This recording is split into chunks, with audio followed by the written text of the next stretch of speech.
Hey, what is good, everybody? Good morning, good afternoon, good night, wherever you are in the world. This is Kwame Sarfo-Mensah, and I'm your host for another impactful episode of Identity Talk for Educators Live. And I have a special guest, good friend of mine, all the way from the Chicago, Illinois, Mr. Larue Fitch. He is a consultant. He is a father, marathoner, jack of all trades in this world of education. And we're going to be having a lot of conversation around his new book, which we're going to talk about, and just all the other incredible things he's doing in our education field. So let's welcome Mr. soon-to-be Dr. Larue Fitch to the show. Welcome, good brother. Thank you, brother Kwame. How's it going out there, man? Man, everything is good. Family's well. We're all well out here. We're living, man. How you feeling? I'm doing well, man. Just trying to adjust to this 20-degree weather we have here in Chicago. But, you know, that's what makes us the Chi, right? Hey, I mean, my sister and my mother, they're out there right now, so they know about that weather. They know all about it. They know all about it. But yeah, man, let's get into it. Let's go. Before we get into all the incredible stuff you're doing, let's talk about your early beginnings. Let's talk about life before this education life. So what was it like growing up in the Chi? Okay, well, appreciate that. And thank you for having me on, Kwame. Appreciate that. And everybody out there tuning in.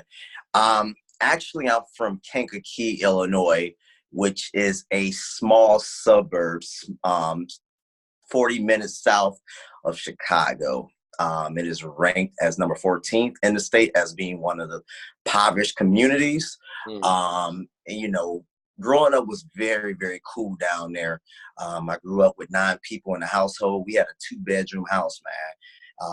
And I slept on the couch. You know, a lot of people don't know my story growing up. I slept on the couch from when I was young all the way till I got to the age of 18. I didn't actually start sleeping into a bed until my freshman year of college. That was my first time ever having a bed during that time. However, the family was great, raised by a single mother, phenomenal mom. And we stayed in my grandmother's house. My mom really challenged me academically as well as socially. She was a teenage mom, and she talked to me about those struggles growing up. And, we struggled, through those, tough times. However, it was the family that blended us all together. My grandmother, God rest in peace, rest her soul right now. She was the backbone of the family. And a lot of the upbringing, a lot of my, my virtues, the way that I go about my day-to-day operations as a father, as an administrator is because of a lot of the strong backbone that my grandmother instilled into me. It was great growing up, man. You don't realize that until you branch off and go to different cities, but I give a lot of praise, a lot of kudos to Kankakee. It has definitely equipped me with the abilities and skills that I have right now. It was that family setting. It was that small community. It was just that overall, even though we're going through rough times, you don't see it because the family actually keeps you humbled and keeps you appreciated. So, I loved it growing up, So those were my beginnings, just a young, wild child growing up in Kankakee, riding my bicycle, doing backflips, hanging out with the guys. Yeah. But we enjoyed that, That's what made me into the man that I am right now. All right. So, for sure. Nice. So I understand that you are a father of 3 sons, correct? Yes, absolutely. I had my oldest son when I was a teenager at the age of 16. He is now at Bowling Green State, majoring in engineering, so it makes me feel proud, we can make not a horrible, but a bad situation and turn it into good. And that was due to a lot of support on both ends. He has a phenomenal mother that has raised him the right way. And I have two younger sons. I have a 7-year-old, that's Larue Jr., and I have Josiah, which is my role model. And a lot of people ask me, how is this your role model? My son struggles with, he has a cognitive delay right now, and he struggles with his walking. And just the way that he perseveres through everything, the strength that he has, and the countless meetings we have with, he's wearing a cast on his feet, man. He's, going through different MRIs, and they're trying to find out what's going on. And he's just able to wake up with a smile, man. It gives me, joy to say, you know what, if my son at the age of 4 can go through that, the sky's the limit. I can do anything. So he is my role model. So parenting is critical, man. Even though I work with a lot of kids every day, I enjoy being a father, and especially me growing up. I had a father figure in my life, my mother's boyfriend at one point, but pretty much throughout my life, it was just myself and my mom. So being in their lives is key, man, to everything that I do. Very important. Yeah, especially with our young Black men. We be very keen on fatherhood and do what we need to do to support them, especially in these formative years. Absolutely. You're so right about that. It's key, man. I mean, we say this every day. I never realized, even the guys that I hung out with, how we gravitate towards individuals that are like-minded. A lot of my friends, my peers, didn't have fathers at home. Right. So it was just weird, like seeing that now, reflecting, even having this conversation with you, kind of reflecting over, man, a lot of the guys I hung out with, we were all so close knit because we were there to survive with each other. We didn't have fathers at home. So it was important as when we got older to be part of our kids' lives. Very important. Right. And as somebody who came from a 2-parent household, both parents college educated, fathom or even imagine what that's like to struggle in that capacity. I just can't imagine it.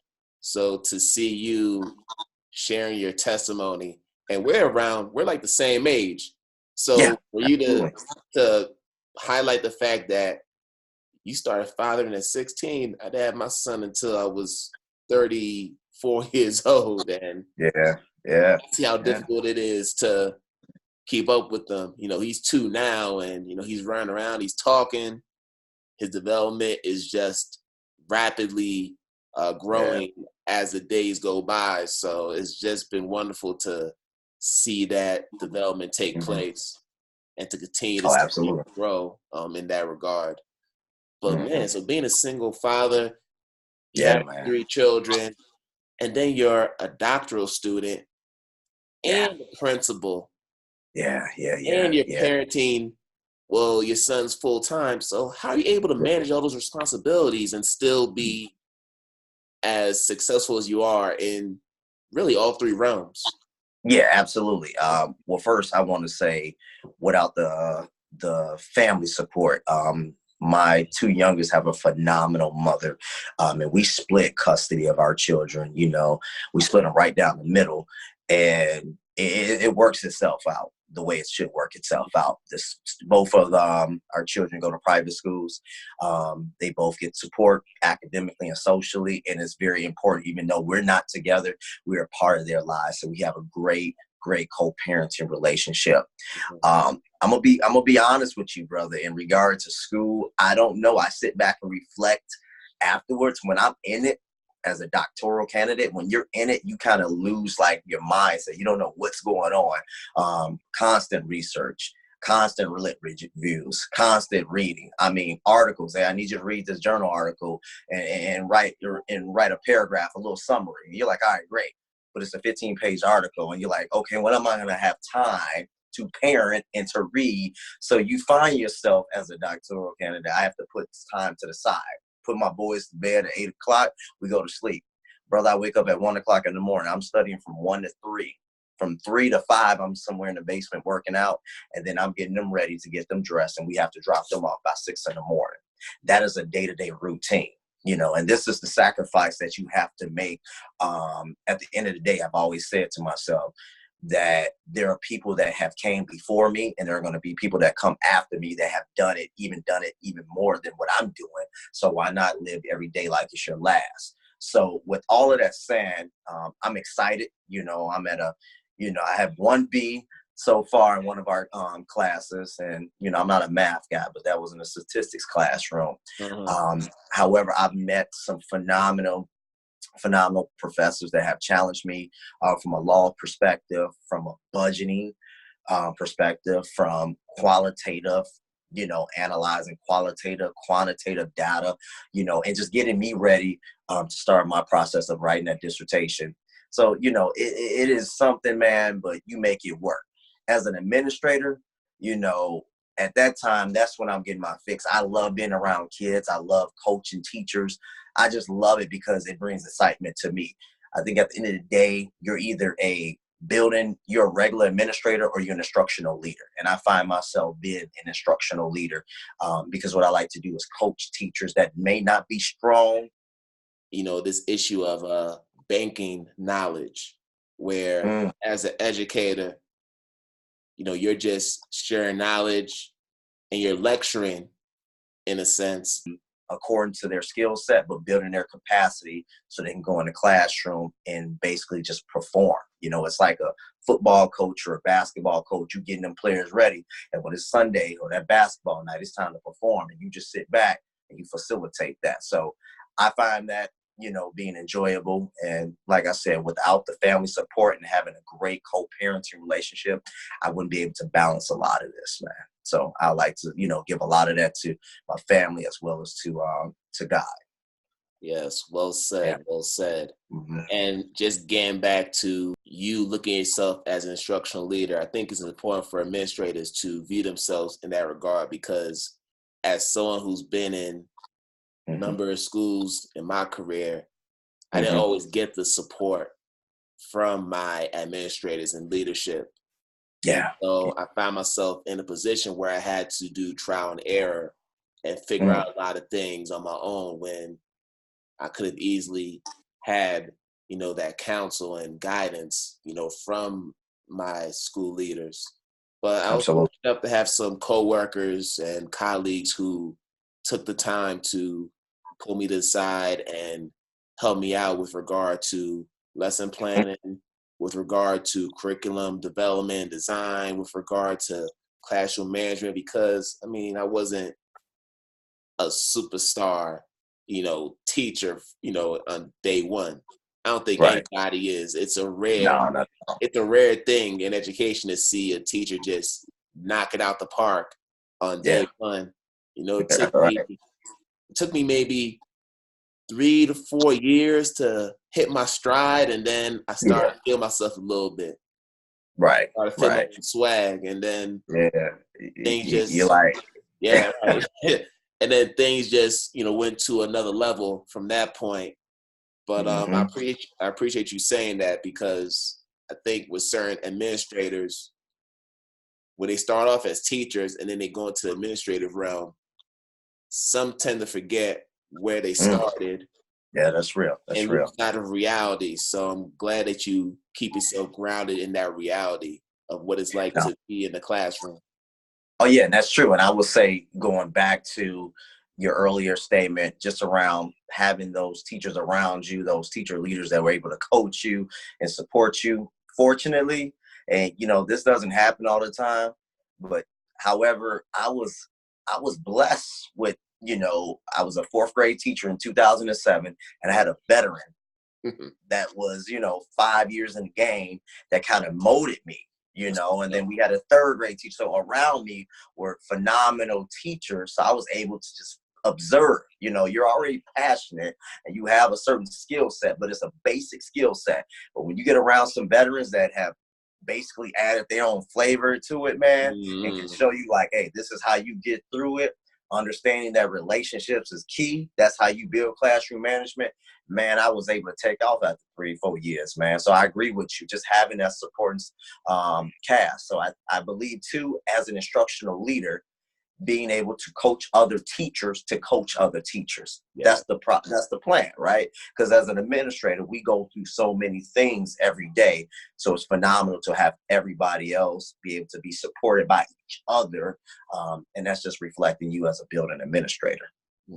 And that's really the main motivation that I had for writing my book, Shape the Teacher Identity, because as I was reflecting, and I was on paternity leave when I wrote most of the book, I realized that I didn't really have a lot of people around to really show me how to lesson plan and how to manage my classroom, especially during that first year officially as a lead teacher. I definitely had people prior to that who were very instrumental, like Dr. Sloan Thomas L., who was somebody I worked under during my first year at a charter school in Philadelphia called Russell Bias Charter School. Shout out to Russell Bias Charter School. And there were other people there like Miss Akosua Watts, who was the assistant principal at the time. So shout out to her. She's up at Chester doing her thing at her school. And many others who are a huge part of my development. But then when they left to go to their respective schools, they were replaced by, certain folks who didn't have that same vision as far as developing teachers and molding them into strong instructional leaders. So that it took me some time to get to that point. And those are the lessons that I share in the book. So I know all too well about how important it is, especially during those formative years as an educator, to really enhance and develop your craft. Absolutely. I agree with that. Yeah. Speaking of books, let's talk about Breaking the Education Code, an instructional guide for enhancing teacher capacity while increasing scholar achievement. And here it is. There's a copy of the book, and it's going to be coming out in about a month. Correct, sir? That's correct. All right. Correct. So yeah, I'm excited. You see, I'm pumped up about this book. Yeah, I see. Yeah, man. Yeah. This is my first self-published book. So, and congratulations for your book sales and everything that you're doing. And, that instructional guide that you're doing out there, that's phenomenal. Yes, and I kind of took that same approach as you.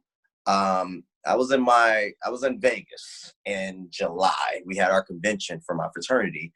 And, I kind of had a thought to myself, just staring out the window. I was like, you know what? I need to impact, the world. And everything that I'm doing is locally. And I remember somebody telling me, bro, that you can write a book and your book can go places you probably won't even be able to go. Exactly. I was thinking about that, like, wow, that makes a lot of sense.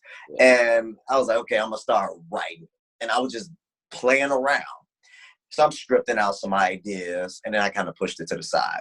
Mm-hmm. And, being a Christian, man, and things don't happen out of, just whatever. I think things are happening for a reason, and certain things that you observe, you need to take heed to it. I was at work, man, and this is no joking. I was at work cleaning out my closet, right, and coming across a book by Principal Kafali, just out the blue. And this is a different school than I'm at. I'm like, what is going on? And I pulled out the book. And he's never even visited the school. So I went to one of my deans and I was like, what's going on? She's like, oh yeah, we had that book a couple years ago. We were just reading through it. I was like, wow, he's never even visited the school, but his book was there. Wow. I was like, you know what? Okay, cool. Because I scripted out culture, curriculum, and instruction. So I said, you know what? I'm just going to start just writing. I don't know how this is going to go, but I'm going to motivate myself and just start writing. Okay. So I went right into it, man. I started off with culture, and I just talked about, as a first-year teacher in 2007, walking into the east side of Chicago, one of these schools in the Jeffrey Manor area, how I was able to establish classroom management. And I was so, when I say vulnerable in my message, I talked about some of my struggles. Coming in there, being a director, being, this is what you guys are going to do. These are my classroom expectations. And not understanding that I'm losing my kids. So not only is it an instructional guide to give you best practices and strategies around certain areas, it is ways to say, hey, don't make these mistakes I've made, right? So, Build healthy relationships. So I really got into it, man, with just chapter 1, the culture. I started talking about restorative practices, which is a term that we all talk about. yes. Building healthy relationships with kids, you know, getting to know the students, getting to know the community, you know, and you have to establish that, man, right before you get into the instruction. You have to build this culture in your classroom. So then after wrapping that up, you know, and I'm like, okay, cool, I'm gonna move to the next phase. And then, you know, I know you probably went through this. Once you go to the next phase, you're like, oh, I got something else to write about with culture. So I went right back to culture, and I was writing, you know, add more to it. You know, I'm thinking about ideas as I'm out with my family. You know, something triggers me, I'm gonna type it out in my iPhone, and I'm gonna go home and I'm gonna start writing, and I get excited about that. And then after, you know, I'll say about 3-4 months, man, I finally wrapped it up, sent it to one of my friends. She was able to edit everything. And I looked at my work and I said, wow, look at God, you know, 12 years worth of information that I'm able to put out there. And I want to inspire, you know, and I know this is my work, and then you've done a phenomenal job with your work, and, you know, you feel very passionate about it. Yeah. But I'm saying to myself, I'm like, dude, this right here can impact education. And I named it Breaking the Education Code because I don't want people to think that this is a secret. You know, it's easy. And part of collaboration is sharing best practices. So why not get that information out there so we can impact people everywhere? You know, I speak in different cities and states, and I'm like, hey, it's the same message, just a different city. So why not put an instructional guide out there to help with different areas, to raise proficiency, to give students the opportunity to close the achievement gap? So I'm excited, man. I look forward to sharing that information with everybody out there. Yes. And the collaboration piece is so essential because the way I see it, if you're not winning, I'm not winning. That's I real. love to see my people win. Right. You're winning, brother. I am cheering there, and I'm right there with you. I'm winning because at the end of the day, it's going to take strength in numbers to correct and remedy the issues that exist within our marginalized communities and these education systems. It's real. Not one person, and I stated this in my last episode, not one person can solve all the issues that exist within education. It's going to take a brain trust. It's going to take a lot of dedicated individuals like yourself who are in the trenches doing the work and are witnessing these inequities take place with our children. So once again, man, I appreciate you for doing that. Humble. And then going back to your point about the writing process, I know when I started my book, it didn't start out as an instructional guide for teachers. It wasn't my intention to write it as a memoir, but when a good friend of mine read through the book and did a lot of editing, she told me that, Kwame, your book sounds memoirish.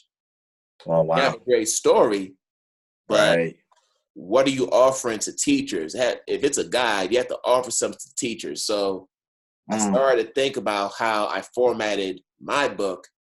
And then I said, well, you know what? Even though I'm sharing a lot of my experiences and a lot of what I've learned is based on my experiences, it's important for me to highlight the perspectives and experiences of other teachers. And that's what makes me having an interview or identity talk at the end of every single chapter so that people can see the different perspectives of these same issues. And also to show equity of voice within the book so that it wasn't all about me, but really about us as an education community. Absolutely. And that's crazy. You mentioned equity of voice. I highlighted that in my book, where we as educators have to take a step back and act as facilitators and, you know, activate that learning in those students and give them a chance to speak. You know, I'm always saying that our students are the best evaluators. And when we listen to them, we should be able to say, you know what, the way that I planned for this lesson, it's not going well. I'm going to scrap that and I'm going to basically revamp that. Or let me enhance that because they're getting it. But if we're talking over kids and we're not listening to them, the only one that's talking, and I've heard this from a conference a couple of years ago, the person in the room that's doing the most talking is the only one that's learning. You know, so we have to allow our students to do the majority of the talking in the classroom. Oh man. And as you're talking about this, it reminds me of Paulo Freire's book, Pedagogy of the Oppressed. Yes. He talks about this very issue all the time. And the students are just passive recipients of what you share. Passive recipients. This is Paulo Freire sharing this back in the late 60s. He was doing his work in his native Brazil. And then went on to do a visiting professorship at Harvard University. So it was happening back then. So to see this come into fruition now in 2020, it's just crazy how he's able to see that and recognize that it's important for us to build a revolution and allow our students to inform what that revolution looks like, giving them the agency, giving them the opportunity to build their knowledge, and for us to be a co-constructor of that knowledge with them, because at the end of the day, it's a reciprocal process. I'm learning things from the students as they learn things from me. That's real. It's not a one-way street. So that's real. Yeah. That's real. We need to stop pulpit teaching. That's what I call it. Get from the pulpit teaching. I love that. Get from the pulpit, man. Stop pulpit teaching. That's what we need to do. But no, that's real. That's real. And that's crazy that you said that it was happening in the 60s and it's happening now. And I'm smiling in happiness because I was reading an article that reflected something in which you talked about. Like, we always want to give the students our narrative, our perspective, but it don't align to their reality. It's totally like, we don't know what you're talking about. We need to stop giving them our narrative and allow them to give us their narrative, and all we teach them is the critical thinking skills that are required from them. Other than that, I totally agree with you, man. It makes a lot of sense. It makes a lot of sense. And I think this is part of the controversy with restorative practices.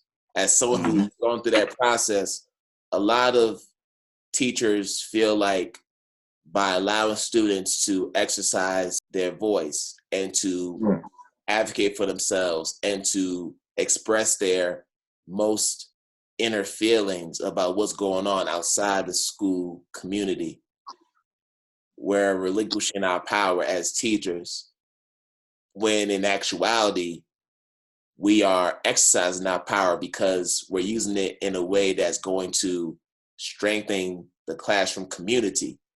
Yeah. You know, how can you be an effective practitioner of children if you don't take the time That's real. or put in the investment in figuring out what's going on outside of school and give kids the voice to express what might not be going well in the classroom, what can improve. Because the whole purpose of restorative justice is in its very name. You're trying to restore something that's of merit and value within that classroom.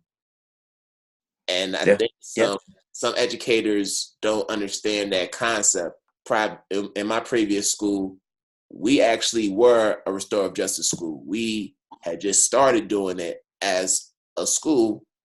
And you had some teachers who were early adopters and they recognized the importance of it and they embraced the philosophy of restorative justice. But then there are others who weren't as receptive to it and didn't really understand the essence of what it truly means and how transformative it is to your practice and to the environment of the classroom. So for you to mention this concept of pulpit teaching, it really brings that narrative home. Yeah. And I always go back to, because you hear that story all the time. I don't believe in restorative justice. I don't believe in that. I mean, at the end of the day, if you're implementing these relationships, if you're implementing the practices, you don't get to the justice. That's the finalization of everything. But it goes back to the overall definition of school. And that is a learning institution for educating children. So how are we educating children? Right? We have to teach them how to be reflective. We need to have them see their paradigm. Right? We need to be vulnerable. We need to practice and model these on a daily basis so they can take all these skills and concepts we're teaching them, right, and take it to the real world. If they're not seeing that because we're not being vulnerable, there's been plenty of times in my classroom, sir, where I've told a student, when I've had a conversation with a student, and I've told him in front of other students, like, I apologize, I've wronged you. Would you forgive me? We make mistakes. I'm human. I've said something to you that I shouldn't have said. I've yelled at you. I apologize. If we don't model that vulnerability and show that, our students are never going to model that. So we need to get that pulpit educating teacher style that we're doing and get away from that and really show, like, hey, you know what? Relationships, building a community, having trust, restoring and repairing relationships. If we don't, then we're contributing to the primary to prison pipeline. So we want to stop all of that. So it's key, if we're implementing it and doing it, like you said, with fidelity, with buy-in and commitment, it can happen. It'll work. We just have to have the people and the personnel to make sure that it's effective. And I'm pretty sure you mentioned this in your book, but I know for me, a big thing that I'm an advocate for is culturally responsive teaching, which has become a buzzword in education and edu-speak. And it's gone to a point where that very term has been co-opted. People feel like they could read an article about culturally responsive teaching and proclaim themselves to be experts, when in actuality, it's all embedded in your practice. I feel that culturally responsive teaching is the greatest form of empathy you can show as an educator. It's all about empathy. That's right. That's and right. You have so many educators who have interchanged culturally responsive teaching with race. But race is just one component. That's real. Within the umbrella of culture. Right. So, we have to, figure out how to make that adjustment, because we can't keep thinking like that and be able to have the impact that we need to have with our children. That's real. That's real. We just can't. So I know for me, this is something that's very important, and we need to be more caring and more compassionate with our students, and to make an effort to try and understand or put ourselves in their shoes to see what their experience is like. And it's not a black and white or Asian or Latinx thing. This is about just being human and taking the time to understand the child and what they're going through, their trials and tribulations. And that's what I try to impart to different teachers when I do my workshops and presentations across the city about this very issue of cultural responsiveness. It's not about trying to memorize 50 rap songs and saying that. That's not what it's about. Right. It's about being authentic, being yourself, and just taking the time to understand somebody's situation, somebody's predicament. Yep. That's essentially the magic right there. That's all it is. Real. That's real. That's real. And we say that all the time. I mean, with CLR, you're right. It's becoming a big buzzword. And I think in most cases, a lot of our schools that are predominantly white, they utilize that terminology as an excuse to make sure they've covered the basics to teach Black kids, which becomes a negative connotation. I really believe that CLR goes back to what you said. It's more of an empathy feeling, like, do I know the students, the community? Am I building healthy relationships? Do I know the way? Do I agree or do I know the way that they enjoy learning, sort of say, and I'm going to adjust my instructional practices to that. And in our classroom, like I said, I worked on the south side of Chicago in the Inglewood area, and I did that for 3 years. And when I tell you that I exposed a lot of our students to information that was happening in the Holocaust, and this is all Black students, right? And a lot of students were able to make those connections, right? And the way that they love to learn. When you talk about CLR, some students are, you know, let's say they're visual learners, some may be spatial learners, you know, some may love working independently. They may love working in, you know, small groups. It's just being culturally aware of your classroom and how your classroom enjoys learning, you know, productively. And I think it goes back to us as educators being reflective to say, you know what, I need to scale back because the way that I was taught is not the way that I need to teach these kids. It's not the way that they should be learning, right? So it's just being aware of your surroundings, knowing how to instruct your students, and being more empathetic to their, you know, certain circumstances. I'll never forget, man, it was a couple years ago, I was working at a dual language school. Okay. And I was doing an observation. It was a formal observation. And it was predominantly, it was all Latino, Latina, you know, Hispanic, you know, Spanish-speaking students in the classroom. And I had to have my supervisor there with me to translate the information. Mm-hmm. And I felt so uncomfortable. I felt like I didn't know anything. Like I felt weird as a resident principal. And I was like I asked myself this question, Kwame. I said, you know what? If I'm feeling like this as an evaluator, how do you think these students feel when they're getting information that they don't understand or is not making a connection? They are struggling through the information, you know? So I kind of had that feeling. I was like, no, we got to understand our culture. We got to apply different strategies, resources, so the students can be successful. You want them to learn, but you don't want them to struggle in a way that is not productive. You're just giving them hard work and they're not getting anything out of it. So I made that connection a couple of years ago. So I agree with you with that. Absolutely. Yeah. Let's switch gears for a second, because now that I have you on, I want to ask some questions about CPS, Chicago Public Schools. Yeah. And I mean, you're employed within the district, so you have some background on this. Yeah. I have a sister and a mother who live in Chicago, so I've been able to learn a little bit about the school system over the years. Going back to the Mayor Rahm Emanuel era, where there were a lot of issues within CPS. And I can remember even celebrities like Chance the Rapper donating money for like new computers and other items that were needed in the school. For sure. But not getting the support from, you know, the mayor himself. But now I know you have Mayor Lightfoot, who recently took over. And I know she's doing some things to right the ship and to turn things around. So I just wanted to ask you, what is the state of education like in CPS? Because I know there was a strike recently with many teachers. My sister was keeping me updated on that, and there are a lot of disputes around different things, but not to get political and for sure down that street. Like, what are some of the issues that are still impacting students and teachers within the Chicago public school system, in your opinion? Yeah, absolutely. And I've worked for CPS for 9 years. And then I went to an alternative school from there.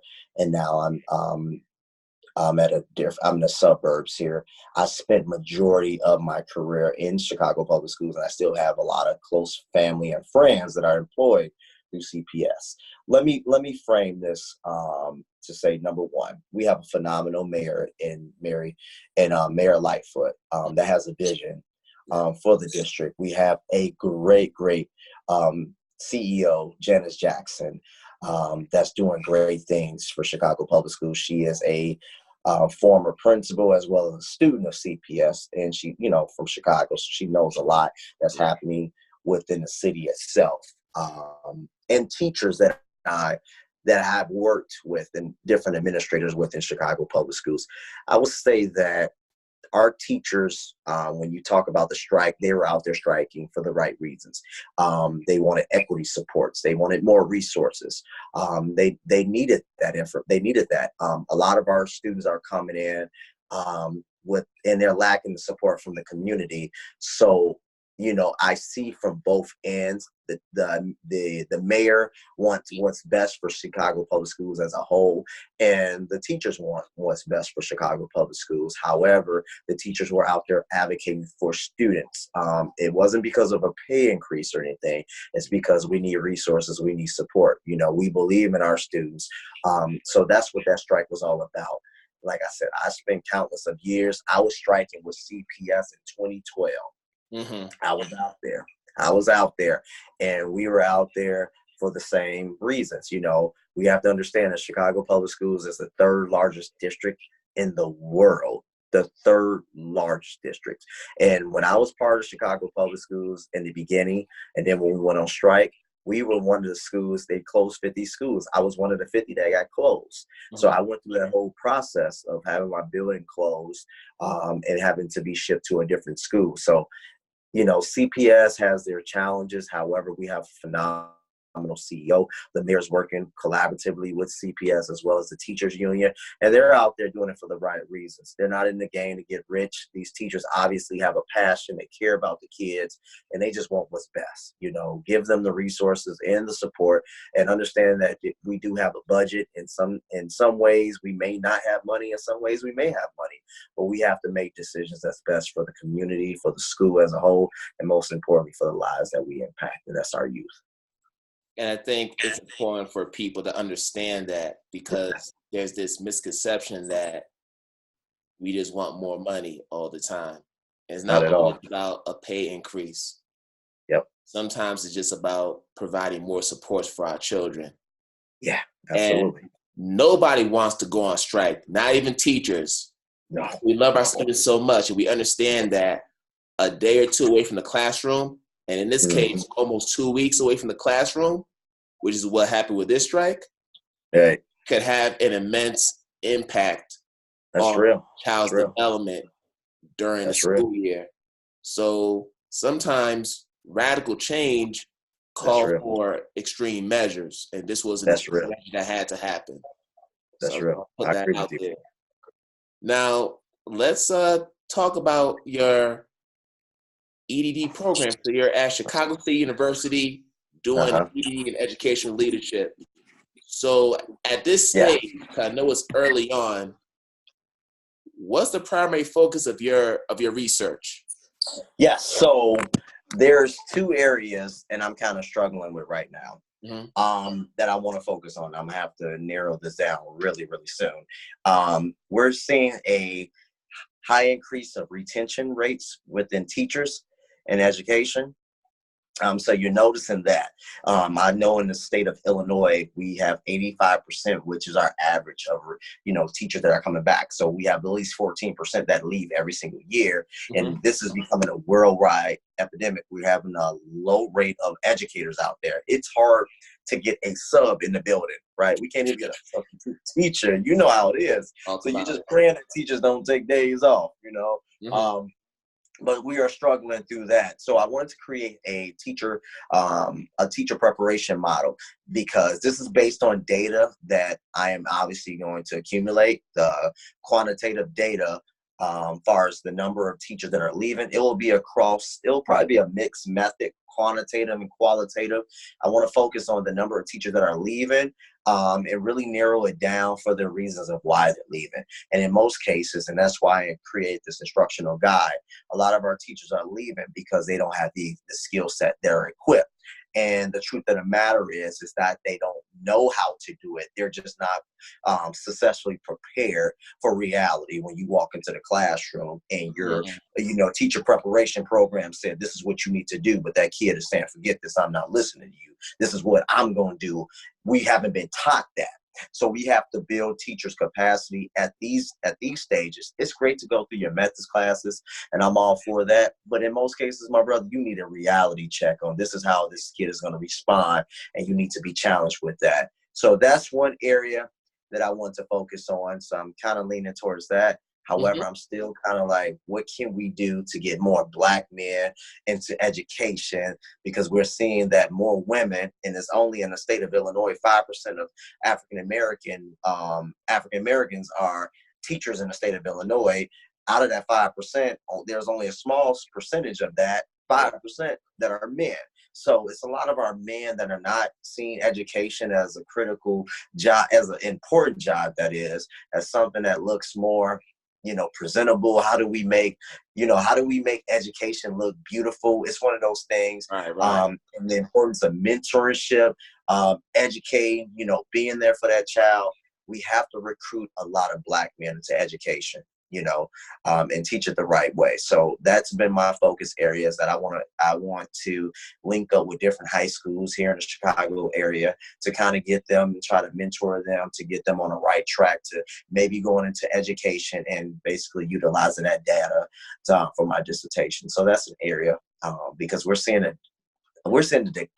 significant decrease. And I believe because of the number of graduation rates that are decreasing, and the high numbers of rates of suspension and in-school suspension that are increasing is because we don't have a lot of Black men into education. So we need a lot of Black men that needs to hold stake into education. So that may be an area that I want to focus on. So retention versus increasing the number of Black men in education.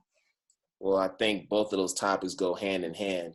And speaking to the retention piece, I have a book for you that I think will be very helpful in your research.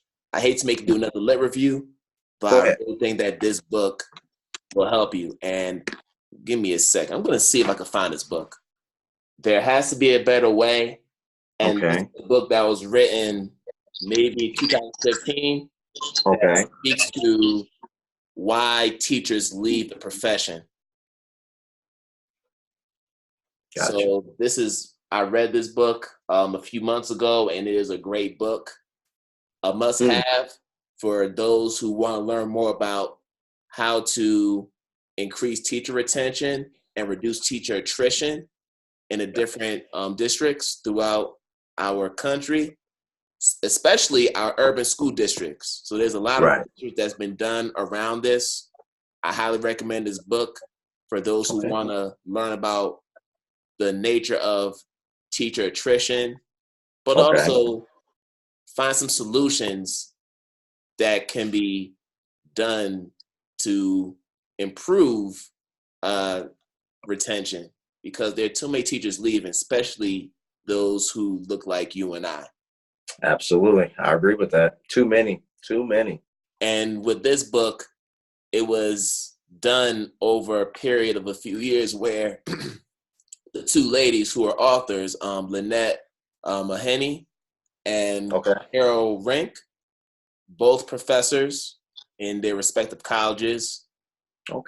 They went ahead and interviewed 25 teachers who had recently left their respective school districts for a myriad of reasons. Some left because of a toxic school culture. Some left because the education field wasn't what they expected. Some left because of the pay and the inability to provide financial stability for their family. But there were many reasons why the different people left. But then they also talk about why people entered the education field, what led them to education. So it was a very interesting read, and I think it's something that's going to be helpful for your research, but also for those who are focusing and researching on the topic of teacher retention and attrition. Great book. I'm going to check it out. I'm going to definitely check that out. We're winding down, and we've talked a lot about your life. We've talked a lot about your research and just your evolution as an educator.